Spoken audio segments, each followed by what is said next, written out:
healthcare, according to our survey. We're going to start with seat 1 on the left, which is Gloria. Doctor recruitment and retention is on everyone's mind. With overflowing ERs, Nova Scotians fear falling through the cracks.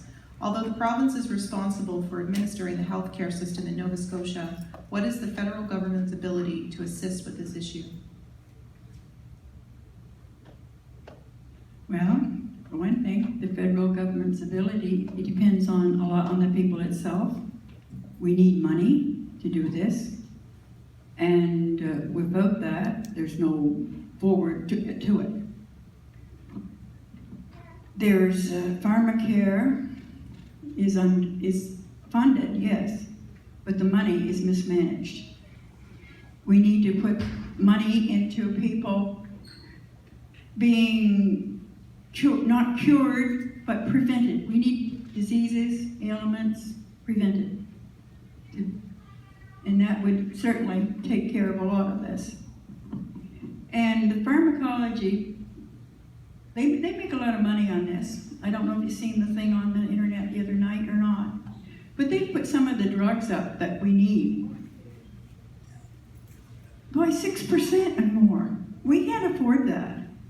They need to be under some type of supervision, be monitored, so the drugs that they give us or sell us, we can afford. I mean, I've got a niece. She can't afford $6,000 a month for medications. If she wasn't on a sponsored program for drugs testing, she wouldn't be alive now. And there's a lot of people in her situation. We need the government to totally look at this. We need them to revamp it so that ordinary people that are minimum wage, low wage, seniors, can afford drugs, can afford to live. And without that, we may as well just chuck our towel in and say to heck with it all, because it's not going to happen. And thank you very much. Judy? Well, the Greens are committed to the requirements and principles of the Canada Health Act and extend it to other aspects of health care. So certainly a universal pharmacare program has to be implemented. We are also looking at the way funds are transferred federally to provincially, so rather on based on GDP or how much we're spending in the province. We'll be changing it to transferring based on the per capita, so how many individuals, especially since those services are being administered on a per individual basis. We will also be bringing in bulk purchasing of drugs and reducing the length of the patent protection periods so that generic drugs are on the market faster. We want to prioritize expansion of mental health and rehabilitation services, reductions in wait times, and improve access to safe abortion services, access to gender-affirming health services, and upholding Jordan's principle in full, which is ensuring Indigenous people receive care they're entitled to without bureaucratic delay. Chris? Great, thanks. Of course, we have a health and social program guarantee. It's a commitment to maintain and increase the Canada Health Transfer and the Canadian Social Transfer by at least 3% per year, currently mandated in legislation. 2019-2020, the transfers are providing about $55 billion to provinces and territories. Canadians can also count on stable and predictable health and social funding to allow the provinces offer baseline healthcare services that we all, of course, deserve, and allow them to continue training new doctors and fast-tracking immigration so those who do want to come and practice in Canada are able to do so. So a number of great initiatives there to help healthcare in the provinces. Matthew? Universal healthcare has always been a cornerstone of the NDP policies. Universal healthcare is just a rational extension of the needs of Canadians. It makes great, we will be defending the Canada Health Act, making sure that it remains public, not private. You should be able to go to a pharmacy and it's your health card, not your credit card, that you use. we'll be advancing universal pharmacare for everyone. It just makes economic sense. Not only do the provinces save, people save, but also businesses. One of the reasons why American businesses set up shop here in Canada is because it's cheaper for them, because they don't have to pay healthcare and dental and pharmacy costs here in Canada. That's time. Perfect. Oh. And Jason? Without a doubt, we have serious challenges within our publicly funded healthcare system. The federal Liberal government has successfully negotiated an agreement with Nova Scotia that increases transfer payments by 4.1% every year until at least 2026. So as a result, for the first time in our province's history, the federal government's transfer to Nova Scotia for healthcare exceeded $1 billion last year. In contrast, Chris mentioned the Conservatives' promise of at least 3% increase in transfer payments for healthcare. The last time I checked, 3% is less than the 4.1% that is already agreed to. Andrew Scheer's plan actually represents a cut to healthcare funding. In addition, the Liberal government will come in with $6 billion of additional funding for our healthcare system, put in place a national pharmacare program so Canadians don't have to choose between paying for drugs, putting food on the table, or keeping warm in the winter. Thank you. The second most, the biggest issue listed in our survey was infrastructure. This question will be posed first to Judy. Our infrastructure in Southwest Nova is crumbling. Property once cared for by the federal government is now being downloaded or divested to municipal units who struggle to maintain it. What is your plan to ensure that key essential infrastructure is brought up to acceptable standards?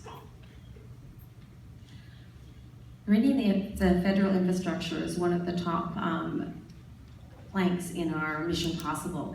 So we'll be doing massive energy efficiency retrofits for all residential, commercial, and institutional businesses in Nova Scotia. We'll be doing financial building retrofits and installation of renewable energy technologies, including solar and heat pumps through direct grants, zero interest loans, and repayment based on energy and cost savings. We'll ensure that all national building codes require new construction to meet net zero emission standards by 2030 and work with the provinces to enact it. We're going to be creating a lot of jobs with this retrofit of the infrastructure. So there'll be a lot of local jobs in construction, which is something that we desperately need here as well. But infrastructure is also about transportation, and we want to be expanding electric vehicle charging stations, expanding the production and use of sustainably produced biofuels. We'll be enacting the ViaRail Act as a transportation policy and invest over $600 million between 2020 and 2021, connecting Nova Scotians to the rest of Canada. That investment will rise to $720 million by 2023 to develop regional rail networks and strengthen rail connections between regions. We'll be requiring all passenger ferries to convert to electric or hybrid by 2030 and lead an international effort to bring international shipping and aviation into the Paris framework. So the biggest important steps for infrastructure will be in making them net zero, bringing them up to building code and standards. This also includes rental housing and private housing to address our housing, lack of housing, affordable housing issues in West Nova as well. Thank you. Chris? Infrastructure is one we hear about a lot in Southwest Nova Scotia. The access that we have, of course, in our ports. We're hearing a lot about the deficiencies that many of our ports have, whether it's replacing some basic items like ladders and bits and those kinds of things. But we also have a size problem with our ports right now, where they aren't able to access, or vessels are unable to access and grow their economies in those local areas. So we need to have a true investment in wharf infrastructure. We've committed to $250 million as a start in order to get things moving in our area. And we're also looking at the partnerships that we have with the provinces who do bring us the road infrastructure to make sure that the 50-cent dollars are there and available to them, so that we have new overpasses and highways, especially from Yarmouth to Halifax, where we still have a gap in our highway system. Matthew? infrastructure in Canada has been lacking for years. We did have a boost a few years back, but again, everything is aging. Bringing in a new green economy will produce 300,000 new green jobs. We'll be basically overhauling the economy, and of course that means more money and more jobs for everyone. And all good jobs. Of course, public transit is in desperate need, supporting the conversion to a green economy, to again, producing more jobs in a cleaner environment.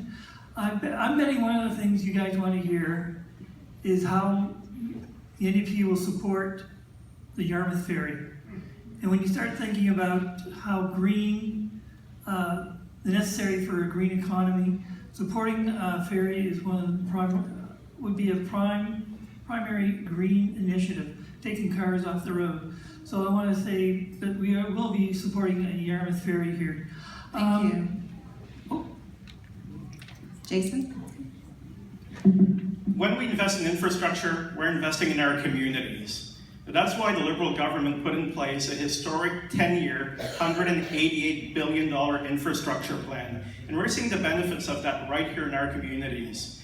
When we look at investments to renovate the Yarmouth International Ferry Terminal, when we look at new water and sewer projects here in Yarmouth and in Wedgeport, we've supported the town's public transit system. We've built new affordable housing units, such as Hebron Heights. We're partnering with telecommunications companies to bring high-speed internet to communities such as Central Shabok, Gavelton, and Sanford. But we're not quite done yet. In addition to this plan, we want to ensure that every Canadian has access to high-speed internet by 2030, and we're committed to connecting 95% of Canadians by 2026. We also want to increase investments in the tourism sector by creating a $100 million tourism community infrastructure fund. If elected as your MP on October 21st, I look forward to getting even more infrastructure projects done. Thank you, Jason. Gloria?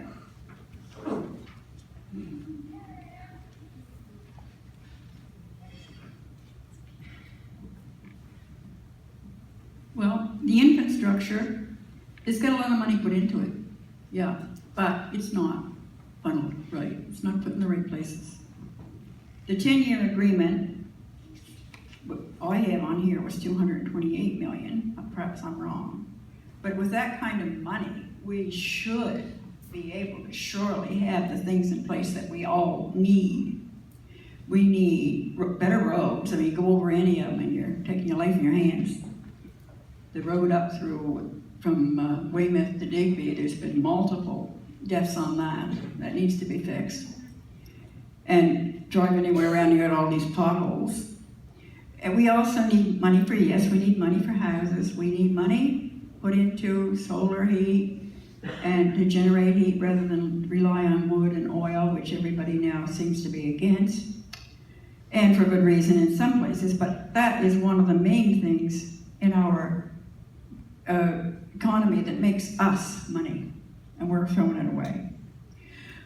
But if we had the money funneled into the places it needs to go, the 101 may be finished now. I mean, that's 50 years going. I mean, I was 23, we went to Cape Breton, and it was just being built then. And I'm 71 now. Sorry, that's time. So as a taxpayer in this riding, we want to ask in particular about infrastructure. In your riding, what do you prioritize as the biggest piece of infrastructure that needs attention? And do you think that the wharves are presently maintained at acceptable levels? Start with Chris. Chris, sorry. Thank you. You know, prioritize. It's hard when we have so many projects that, of course, need to be done. What I've been hearing a lot of is, of course, our wharves, making sure that they have acceptable ports to dock their boats. I'm hearing a lot about Argyle, so Camp Cove Wharf, which has got some concerns going on there. We continue to hear issues in and around the Digby Wharf and how they want to expand. I was just down at Digby Neck and we were talking to a number of port authorities or port groups there. There's 3 wharves there that need to be replaced, so it's hard to pick one over another because they all create such activity for our economy. in those rural areas. So, you know, it's just talking about port infrastructure in general. The other piece that I would really like to see, and one that this sort of transcends or cross my old job as MLA for Argyle-Barrington, but into this realm, is the possibility of having some overpasses on the 103, for example, in Pubnico and in Argyle. Argyle was identified as the #3 most dangerous intersection in all of Nova Scotia, and yet the current government with its Liberal partners decided that Bridgewater needed an intersection instead of Argyle. And I think that's unacceptable, that we need to identify those places that need a safety upgrade. So if it was anything, it would be to get those things upgraded, and then of course complete the highway from Weymouth right through to Digby. Thank you, Chris. Matthew? I'll be quick here. One of the things the NDP will do is for small craft harbors to get the upgrades you need for safety and resilience to climate change. Obviously, this is a dire need for the fisheries along here. Thank you. Jason? Thank you. Much like Chris, there are many infrastructure projects that should be prioritized in the riding. Certainly when I ran for the nomination, right out the gate, I identified 3 such projects. The first one being the completion of Highway 101 between Weymouth North and Marshalltown. We've done great work in completing the first section. We need to get it through so that traffic and safety concerns are addressed going through communities like Barton. The second one is recreational infrastructure, and here I'm speaking quite broadly in terms of our parks and trails, but also in terms of expanding the Mariner Center, which is a project that's near and dear to my heart and would greatly benefit this community. I've also mentioned high-speed internet. You cannot do business online. You cannot run a business, do your homework, access government services in this day and age without access to high-speed internet. Thank you, Jason. Gloria?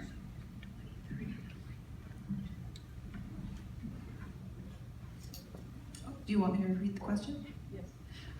Just as a taxpayer in this riding, I wanted you to tell us what the priority would be in infrastructure and the details.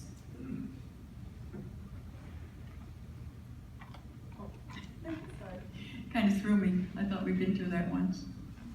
Well, the infrastructure, like I say, to me, is roads, it's housing, and it's like government wharfs that have been beat to pieces and need to be repaired, yes. And it also, we need to rethink everything.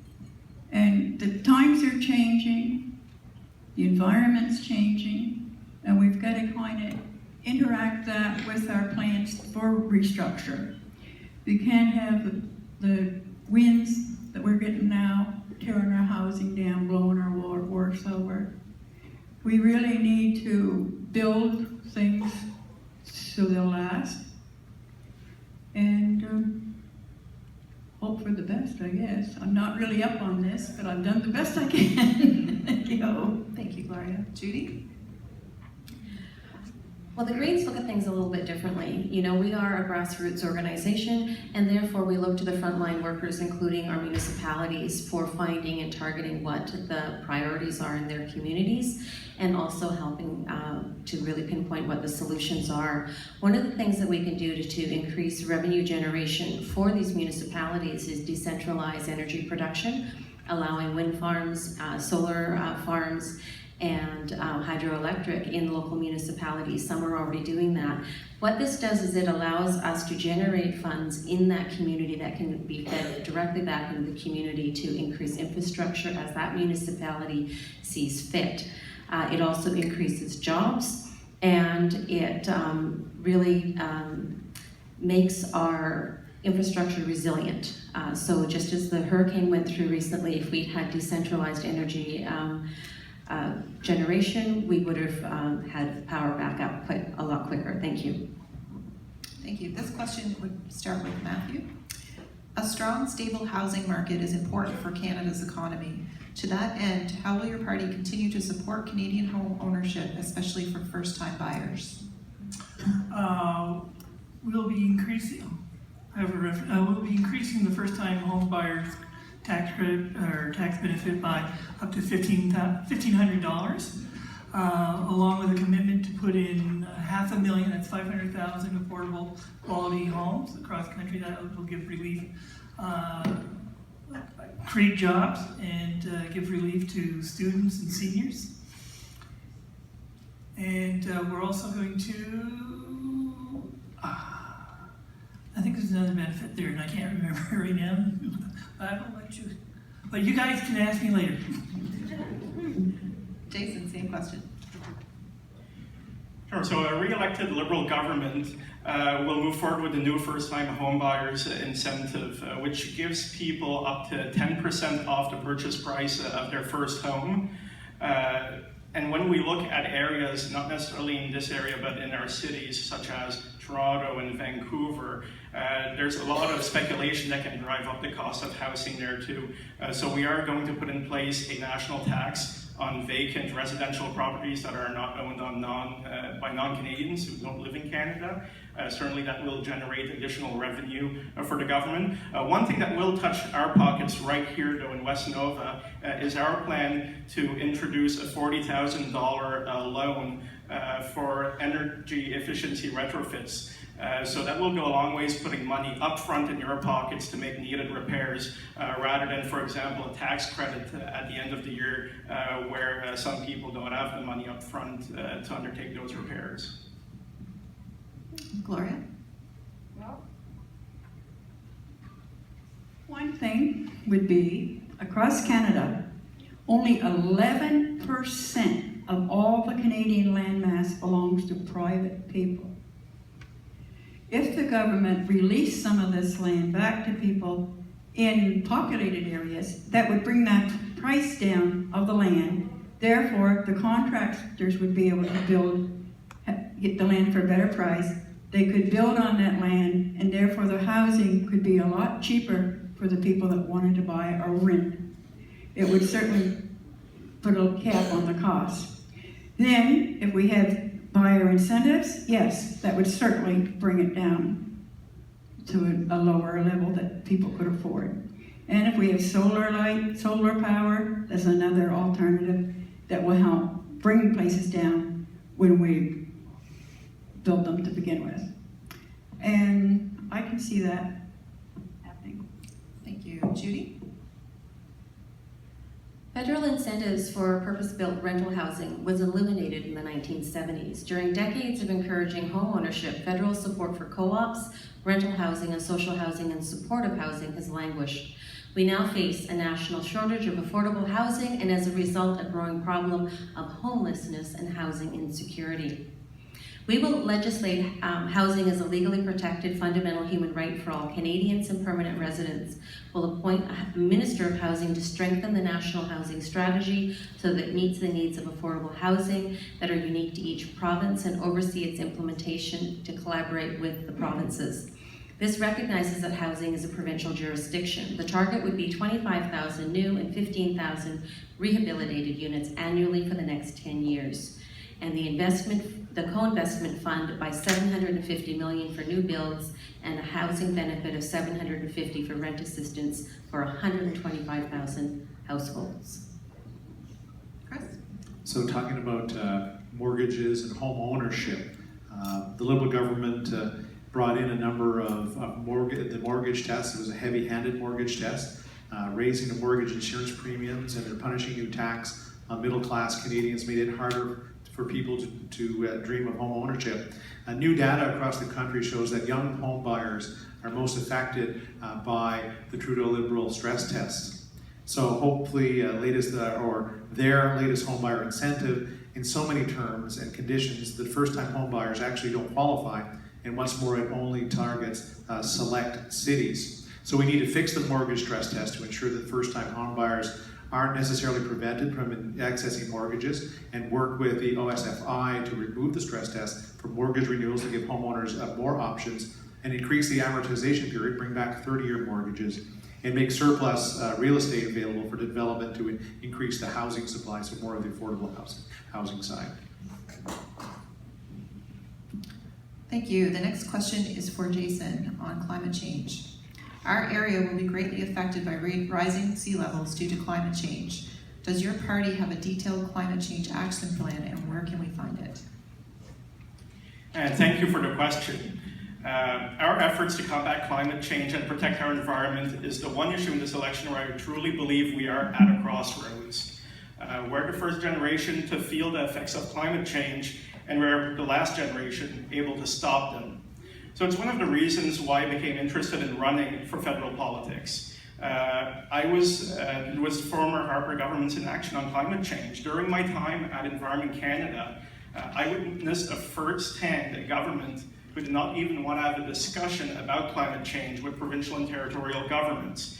And when it came to impose austerity measures to balance the budget at all costs, it's our environmental researchers and our scientists, already muzzled, who bore the brunt of the most drastic cuts. That's why I'm proud to be running for the Liberal Party of Canada. It's the most climate-friendly government we've had in our country's history. We've made the largest investment, $1.3 billion in conservation. We've put in place a $1.5 billion oceans protection plan, which is the largest investment ever made to protect our oceans. We've made electric vehicles cheaper and electric charging stations more accessible. We've invested in renewable energy with a target of having 90% of Canada's electricity produced from renewable sources by 2030. Thanks to this positive progress, a re-elected Liberal Party will put Canada on the path to reaching a legislated net zero emissions target by 2050. This will be done, for example, by cutting corporate tax rates in half for the production and manufacture of zero emission technologies, by making homes more energy efficient, and by planting 2 billion trees. This election is critical for the environment because all of this progress could be undone if Andrew Scheer and his Western Conservatives are elected. We must and we can do better. Thank you. Gloria? We understand that man-made emissions need to be curtailed. We will use present technology to remove carbon produced during the refining before transport to make and eliminate the cost of CO2 during preparation for delivery. In our plan, we will commit to reduce 40% below 215 levels by 2030, and we are calling for an 80% reduction before 2050. We will be mandating fossil fuel producers to develop new green energy options and increasing requirements for hybrid vehicles leading to low emissions vehicles. And as I said before, putting solar heat up so that we can heat our houses with that as well. And a lot of businesses could also run on it to save the environment by reducing emissions. Judy? As you all know by now, we must keep global average temperatures to 1.5 degrees Celsius over pre-industrial levels. Somewhere around 2 degrees, we hit unstoppable feedback loops. If Greens are elected in sufficient numbers to either form government or exert significant influence in a minority parliament, we will declare a climate emergency, a true emergency that we actually act on, establish an inner cabinet of all parties, non-partisan, set stringent new targets, assume leadership, respect the scientific evidence, maintain carbon pricing, ban fracking, green the grid, and modernize the grid from east to west and to the north. Plug into electric vehicles, get Canada back on track, complete a national building retrofit, and turn off the taps to oil imports. Switch to biodiesel, create new partnerships for renewables, and call for all hands on deck. Prioritize adaptation, change planes, curtail the other greenhouse gases, restore carbon sinks. It's called Mission Possible. Chris? Thanks. You know, Canadians trusted Justin Trudeau when he said he would protect the environment and lower emissions. Instead, all he got was a carbon tax. Not only is Canada failing to hit our Paris Agreement targets, we're getting further and further away from them. We should all be concerned about climate change, about the kind of planet that we want to leave to our future generations, like the Scouts that are here today. A real plan for protecting our environment is built on three guiding principles, and it's on our website. I can get it to you a little bit later. Green technology, not taxes, a cleaner and greener natural environment, and taking the climate change fight global. We need technology, not taxes. We can actually create more jobs in Canada through technological growth, while at the same time lowering our global emissions. So, we see climate change here in West Nova every day, and we all need to work together to make sure that it happens for future generations. Thank you. Matthew? The NDP will be declaring a climate crisis. We will also be working very hard to go for the deadlines and the targets for the UN climate change panel, which is a little bit more strict than what the Paris Accord is. Once you declare a climate crisis, the solutions follow. There's so many things that we can do personally and on a corporate level to stem the tide of the climate crisis.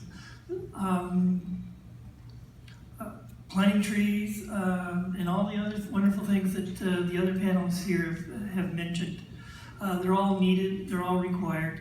It just has to be done, and the sooner the better. We are on the edge of a storm that's coming. I do believe that the feedback loops that Judy referred to are already here, and we have to get on to, Thank you. The next question is fisheries related, and there's been some controversy in the media lately between the two, Liberal and the PC party. I'm going to pose the question to Gloria just to start with the other party's response to this, but I am wording it from the viewpoint of fishermen in the area. The term marine protected areas creates fear in the fishing industry, particularly the ground fishing industry. In an area that is already regulated by science and consultation with industry, what roles should the federal government play in establishing marine protected areas? Well, Nova Scotia has 7,600 kilometers of saltwater coastline, so there should be no problem, but obviously there is. Fisheries is one of the most dangerous jobs out there. We have deaths aboard every year, and a lot of this is due to drugs. Drugs are being used on board ships so that people can relax and work the long hours. One fisherman told me he works 24, 4 to sleep, another 24 and 4 to sleep. And this is only a young guy. God help the older people. And this isn't right. Nobody should have to work those hours. Money's money, but it's not your life, and that's what it's coming down to in a lot of cases. In Nova Scotia fisheries and our agricultures are our major contributors to the Nova Scotia economy. So we need to revamp the fishing and the agriculture both, because the fishing, if that's our livelihood, and we export millions and millions of dollars of seafood every year, and that certainly helps our country. We have 4,000 registered fishing vessels, and 500 commercial license holders. So that is employing a lot of people. So we need to protect our marine areas, we need to build our industry, and we need to have markets for our fishing products so everybody can have a livelihood and a safe livelihood. So just a follow-up question for you. Would you look to expand the current marine protected areas, or would you keep them the same? Well, it depends on where they're going to expand them and how much it's going to hurt or help the fishing industry. We do know we need to look after our fishing industry and our oceans, or we won't have the fish, yes. So I would say it would be on a basis that we'd have to really calculate the risks as well as the usefulness of it to our industries. Judy? I well, first off, the Atlantic fisheries is a critical industry in West Nova, and our fishermen and women know that they have to have a sustainable industry. We have learned from the collapse of the cod fishery in Newfoundland. Marine protected areas are proven to help species at risk get back on their feet. Now, just because it's a marine protected area doesn't mean it's a no fish or no catch area. There's a number of reasons why marine protected areas are put into place, and some of them can be for that a certain species of seaweed is needed, and actually seaweed cultivation is an opportunity in the new economy. But so we have to just not do gut reactions to inflammatory words and scary words. Nobody's taking away the Atlantic fishery, but there is a need to protect those areas that are critical and at danger along our coastline to ensure that our fisheries can remain sustainable and employ people long into the future. Thank you. Chris? So a number of years ago, the Conservative government signed on with its partners around the world to protect 17% of our landmass and to protect 10% of our oceans. So in order to protect those 10%, there are two current marine protected areas that are in function right now, which are no-take zones. You can't fish in them.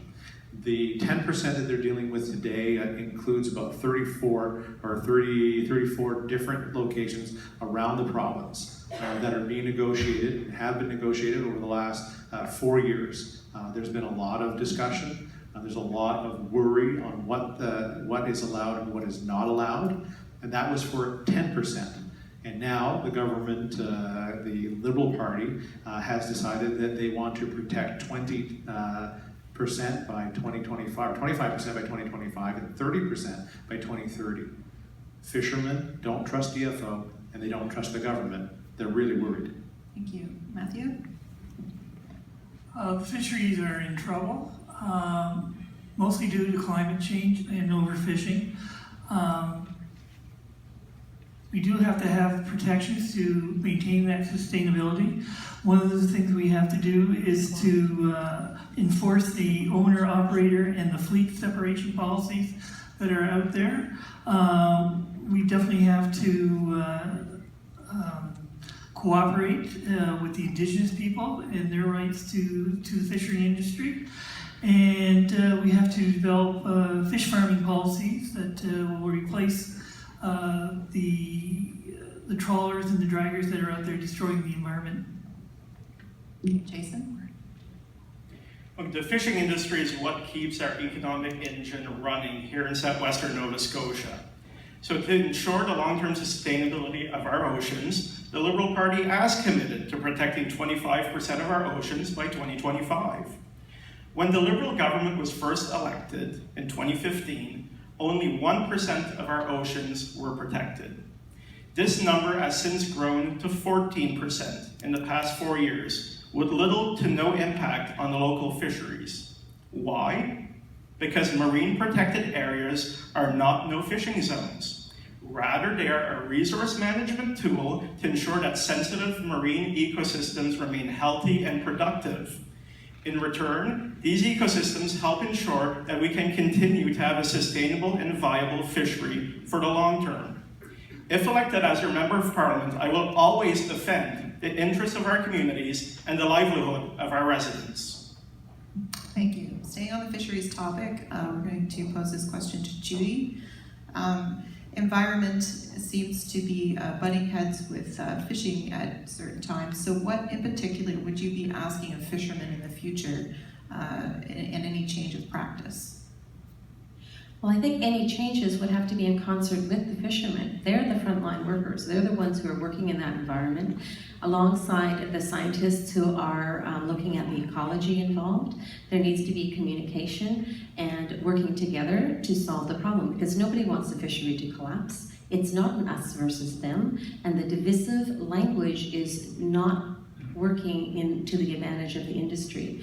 We need to look at working together. The realities are that our oceans are acidifying. 30% more acidic because of carbolic acid from the CO2 than has ever been seen before. You know, we have a shellfish industry, and those shellfish require strong shells to protect them from predation and to protect them from disease. And they are dissolving. Those shells are getting thinner and thinner, and they are losing stock to that issue. I mean, we just had recently on a fish farm a salmon. How many hundreds of, thousands of fish were lost because the water temperature was too high. And that was in an open pen fish farm. And that's a terrible loss to the industry. We need to be looking at a number of different things, but always in concert with our fishermen. It should never be on their backs. They're the ones who are frontline and are working hard, but we have to make sure it's sustainable and can move forward despite the changes in the species of fish that are coming into the region, because the species we've been used to fishing are moving more northerly. We're even seeing that with whales, and the right whales had fish strike or boat hit strikes because they were in areas that they weren't expected to be in because of the warm waters. They're migrating more northerly. We're seeing it. I'm sure the fishermen in the room can tell us exactly what they're seeing in the front lines with climate change and the changing water and temperature and the severity of storms. It's putting a lot of our fisheries at risk, and we need to work together to maintain the fishery. Chris, what would you ask a fisherman? Well, fishermen have been asking for a long time to have the ear of DFO, to be able to consult with them. It seems many times it's a top-down approach, and I talked about the bubble that's from Ottawa, or the bubble that's from BIO in Halifax, or the bubble that pushes down on the fishery. They tend to not consult, and I think that's unfair. We need to get people out of those places and bring them to our local area to understand what the fishery really is. We are the fishery.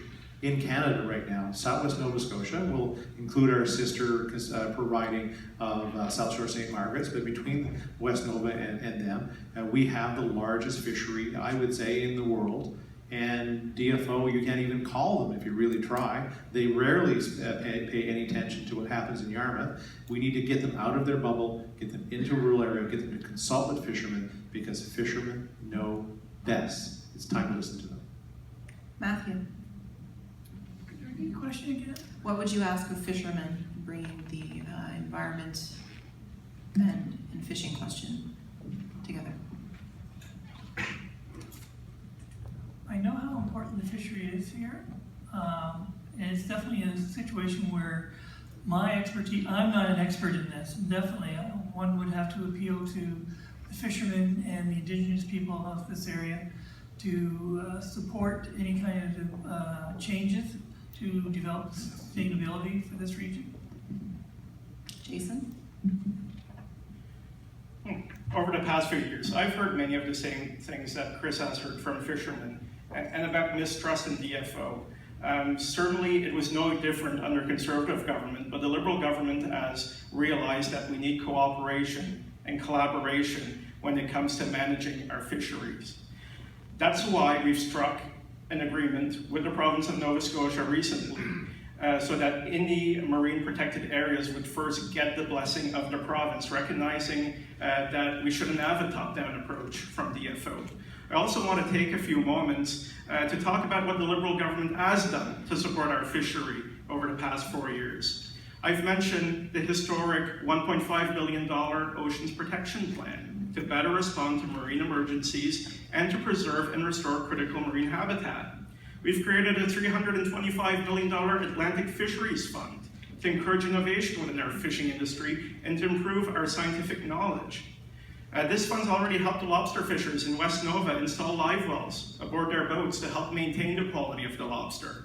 Fish and lobster processors purchased new equipment and expanded their operations, and local organizations are undertaking research on lobster quality, lobster migration, and sea temperature. So we have to collaborate with fishermen, with communities, with organizations for the viability of our fishery. Thank you. Gloria? I would ask them what support and changes they would feel is important to their industry. They know best.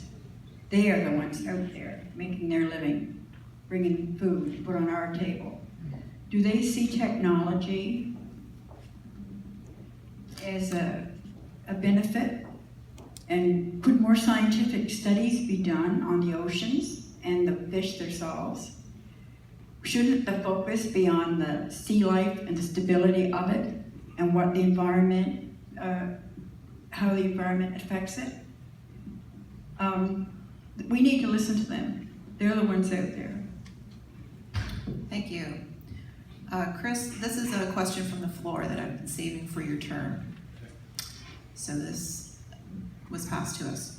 It has been proposed by your party, Mr. D'Entremont, that if the PCs gain power, that the Canadian pension plan will be scrapped.